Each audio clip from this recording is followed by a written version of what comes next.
बिस्मिल्लाहिर्रहमानिर्रहीम। दुरूद पाक नबी करीम सल्लल्लाहु तआला अलैहि वसल्लम की ज़ात अक़दस पर। स्टूडेंट्स, हमारा चैप्टर नंबर 2 जारी है। एक्सरसाइज 2.3 के हम क्वेश्चन कर रहे थे। उससे पहले एक एग्जांपल है जो मोस्ट इम्पॉर्टेंट है, अक्सर पेपर में आ जाती है। तो इसमें ये पूछ रहा है कि फाइंड द वैल्यू ऑफ के। आपने के की वैल्यू फाइंड करनी है if the roots of x square minus 7x plus k. ये आपको क्वाड्रेटिक इक्वेशन गिवन है, ठीक है। अब ये कंडीशन क्या लगा रहा है कि डिफर बाय यूनिटी। तो इसको आपने देखना है कैसे सॉल्व करेंगे कि आप लेट करेंगे late alpha and alpha plus 1। अगर डिफर बाय यूनिटी कहे तो यूनिटी का मतलब क्या होता है 1, ठीक है। तो एक अल्फा हो तो दूसरा यूनिट जो है उसमें इंक्रीज हो जाएगी, ये इसका डिफर होगा, ठीक है। कि यानी आपने अगर इन दोनों को माइनस करेंगे तो आपको रिजल्ट क्या देगा 1 देगा।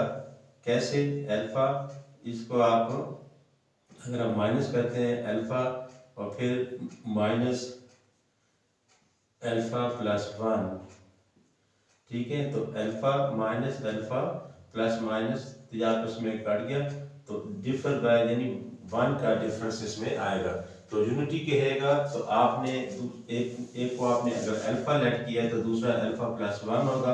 इसी तरह डिफर बाय 2 होगा तो अल्फा प्लस 2 लेंगे। तो ये आपने लेट करना है, ठीक है। अब हमें जो गिवन इक्वेशन है आपने ये क्या लिखा, let alpha and alpha plus 1 be the roots of the given equation x square minus 7x plus k is equal to 0, ठीक है। अब इससे आपने a, b और c की वैल्यूज फाइंड कर लेनी है। ये हम ऑलरेडी फेमिलियर है कि x स्क्वायर का जो कोफिशिएंट है वो a होता है, उसको a लेते हैं हम 1, x का कोफिशिएंट को हम b ले लेते हैं -7, और ये जो कांस्टेंट नंबर होता है, अब यहाँ पे constant as a k use हो रहा है तो उसको हम c से डिनोट करते हैं, वो हम k के इक्वल ले लेंगे, ठीक है। अब हमने पढ़ा हुआ है कि सम ऑफ द रूट्स जो होते हैं, ठीक है। अब यहाँ पे हमने जो रूट्स लेट किए हुए हैं वो क्या है अल्फा और दूसरा अल्फा प्लस 1, फिर आप ये यूज करेंगे, ठीक है। यानी सम ऑफ द रूट्स वो हमारे पास क्या होता है माइनस बी बाय ए।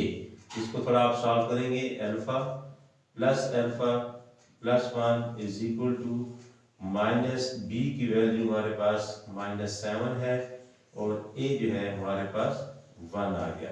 तो ये हो जाएगा 2 अल्फा, इसको ऐड करें 2 alpha plus 1 is equal to minus minus plus, ये आपको 7 देगा। अब यहाँ से 1 को आपने रिमूव करें राइट साइड पे, तो 2 alpha is equal to 7 minus 1, और यहाँ से 2 अल्फा इज इक्वल टू 6, और अब 2 पे डिवाइड कर दें बोथ साइड्स, तो ये हमें अल्फा की वैल्यू आ गई 3, ठीक है। ये तो आपने सम ऑफ द रूट्स लगा दिया।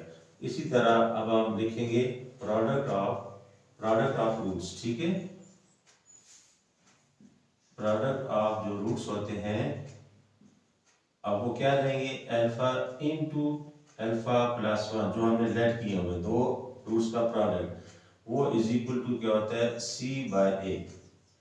अब यहाँ पे आपने अब अल्फा की ये जो वैल्यू आई है, ठीक है, ये आपने पुट कर देनी है c और a। ये जो हमारे पास वैल्यूज है यहाँ पे आपने पुट करके k की वैल्यू फाइंड करेंगे।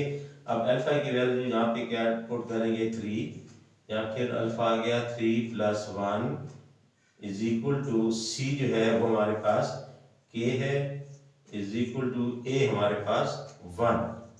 तो अब इसका मतलब ये हुआ कि इसको हम मल्टीप्लाई करें 3 3 9, ठीक है, plus 3 1 time 3 is equal to k by 1 का मतलब k हो गया, 9 plus 3 12 is equal to k।